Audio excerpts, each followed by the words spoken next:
এই ভাইয়াটা কয়দিন আগে অ্যাক্সিডেন্ট করছিল।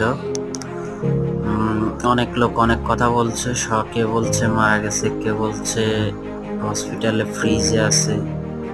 তা আলহামদুলিল্লাহ আজকে ফাইনালি ওনার সাথে দেখা হয়েছে। আমাদের তিনটা ভাই গেছিল, উনি অনেক সুস্থ আছে এবং ভালো আছে। আর সবার উদ্দেশ্যে একটা কথাই বলতে চাই, আমরা প্রবাসে আসছি, মায়ের সন্তান মায়ের বুকে যেন ভালোভাবে যেতে পারি, সেটাই সবার আশা। আর সবাই ওনার জন্য দোয়া করবেন। আর সবাইকে বলি ভাইয়ারা, রাস্তা পারাপারের সময় আপনারা দেখে শুনে পারাপার করবেন। যে যেই দেশে থাকি না কেন, আমরা প্রবাসী ভাইরা সবাই যেন, যে ড্রাইভিং করে সবাই দেখে শুনে আর কি গাড়ি চালাবেন, পারাপার হবেন। আল্লাহ সবাইকে যেন ভালো রাখে, সুস্থ রাখে, দেশের মাল দেশে নিয়ে মার কোলে যেন মৃত্যুবরণ করে, সেটাই সবার আশা। আসসালাম।